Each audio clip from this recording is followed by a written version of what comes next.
Nos últimos vídeos, a gente viu várias propriedades físicas que caracterizam um sistema.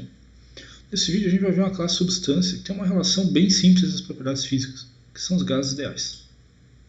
Então, o gás ideal é um gás que não há interação entre as partículas que compõem o gás. Quatro propriedades termodinâmicas definem o estado de um gás ideal: a pressão, o volume, a temperatura e a quantidade de matéria. Essas quatro propriedades não são independentes entre si. Quando a gente altera uma, as outras também são alteradas, ou seja, elas são relacionadas entre si. E uma equação matemática que relaciona essas propriedades termodinâmicas de um sistema é chamada de equação de estado. Essa equação de estado define de que maneira a alteração de uma propriedade afeta as demais. E a gente também possui leis empíricas que descrevem as relações entre pares dessas propriedades.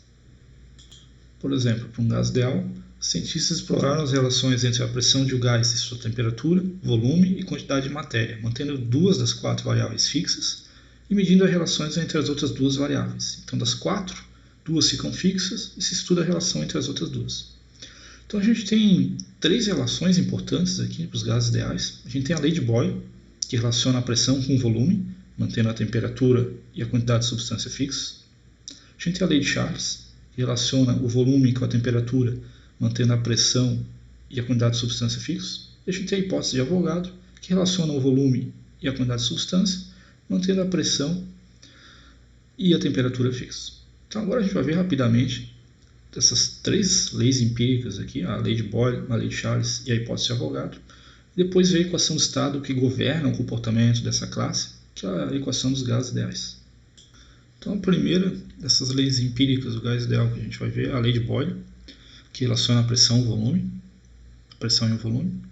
A lei de Boyle diz que a pressão vezes o volume de um gás é igual a uma constante K.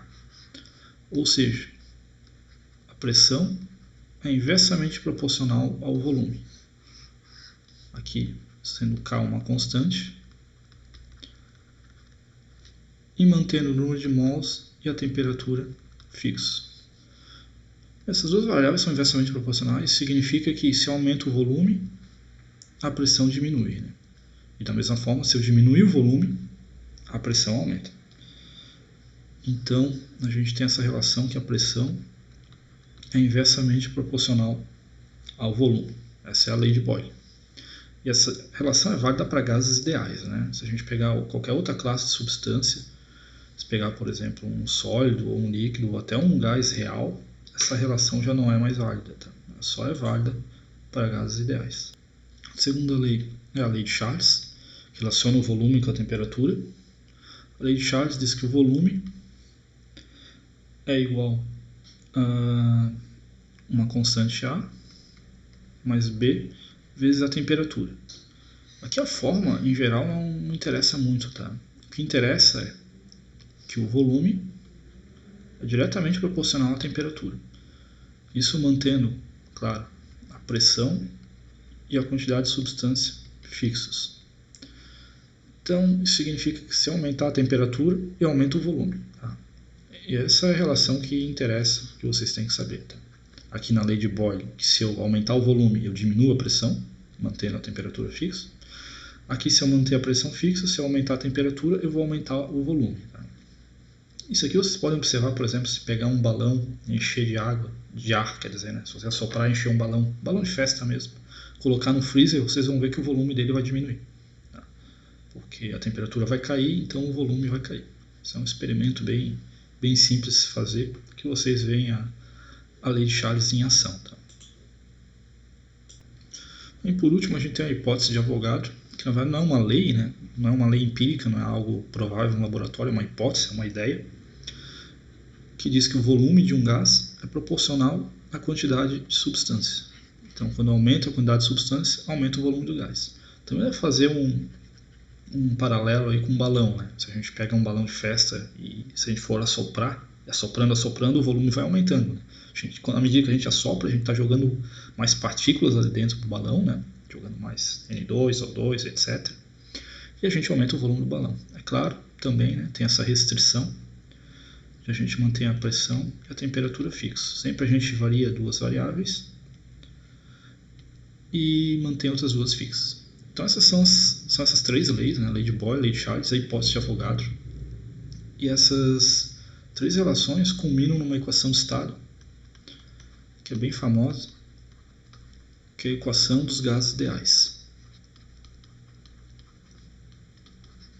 A equação dos gases ideais tem essa forma, que P vezes V igual a nRT. Pressão vezes volume é igual a quantidade de substância vezes a temperatura vezes R. R é a constante dos gases ideais, esse R maiúsculo. E tem vários valores, tá? Dependendo das unidades de pressão, volume e quantidade de substância e temperatura. Eu vou colocar os dois valores mais comuns aqui que vocês vão usar. Tem um R de 8,314 Joule, Kelvin na menos 1, mol na menos 1. E tem também um outro valor de R, que é 0,082 litro ATM, mol na menos 1, Kelvin na menos 1, por mol e por Kelvin. Né? Então, quando eu uso uma unidade e quando eu uso outra, na verdade é a mesma unidade, mesmo valor de R, mesmo R, só que em unidades diferentes. Né? Quando eu uso um e uso outro. Bem, depende das unidades que você vai usar nessa equação aqui. Ah, e qual unidade que eu uso nessa equação? Depende do problema. Né? Sempre se baseie na lei do menor esforço. Né?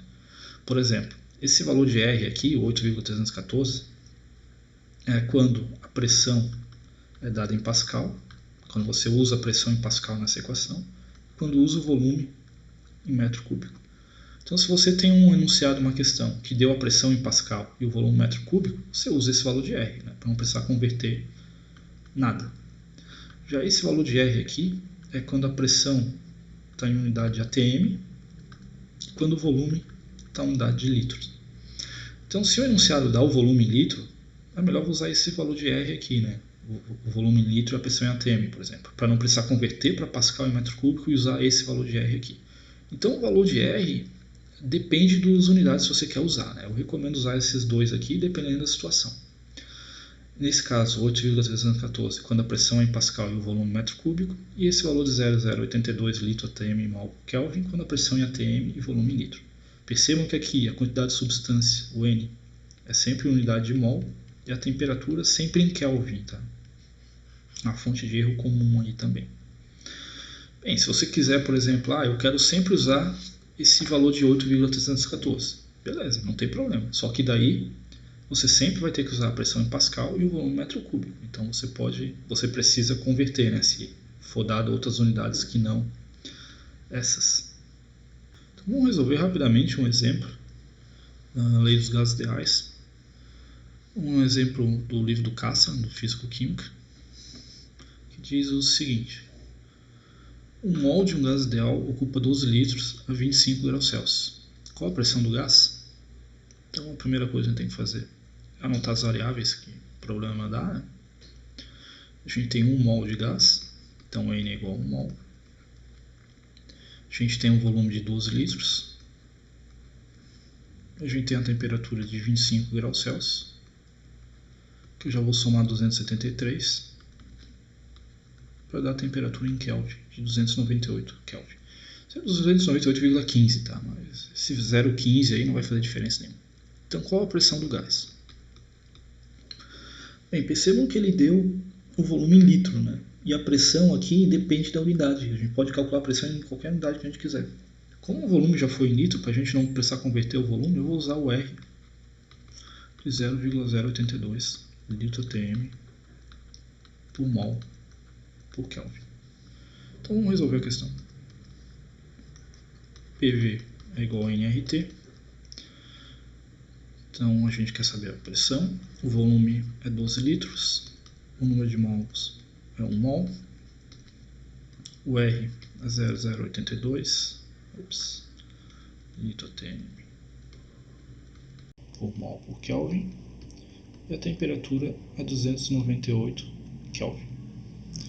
Então vamos isolar a pressão. A gente tem 1 mol, 0,082 litro ATM por mol por Kelvin, 298 Kelvin, tudo isso dividido por 12 litros, Bem, então vamos ver o que unidade vai cortar aqui. O litro, corta com o litro aqui. O mol vai cortar com esse por mol. E o Kelvin vai cortar com esse por Kelvin. Vai sobrar só o ATM, né, que é a unidade de pressão, que é o que a gente quer. É sempre bom fazer essa análise dimensional, tá? Analisar as dimensões do problema. Bem, essa conta aí vai dar cerca de 2,04 ATM. Se vocês quiserem, vocês podem converter o volume para metro cúbico e usar o R de 8,314, vocês vão ver que a pressão vai dar 206 vezes 10 a 3 Pascal. Então essa é uma maneira de usar a equação dos gases ideais, um exemplo bem simplesinho. Mas para terminar esse vídeo, vamos falar um pouco da mistura de gases ideais, né? O que acontece quando a gente mistura vários gases ideais. Uma mistura de gases ideais, quando a gente tem mais de um gás, né? Por exemplo, nitrogênio, oxigênio, CO2, etc., a gente pode definir a pressão parcial de um certo gás J. A pressão parcial de um certo gás J, P de J, é igual a X de J vezes a pressão total. A pressão total da mistura. X de J, eu coloquei aqui do lado, é a fração molar da espécie J. Fração molar. Fração, né, a razão seria o número de mols da espécie J em relação ao número de mols total. Aqui embaixo é o número de mols total da mistura. Ok? E a gente tem uma propriedade importante, que a soma da fração molar de todas as espécies numa mistura tem que dar igual a 1.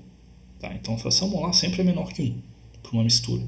Se der maior que 1 é porque tem alguma coisa errada. E a gente tem uma relação importante para os gases ideais. A pressão parcial por um gás ideal,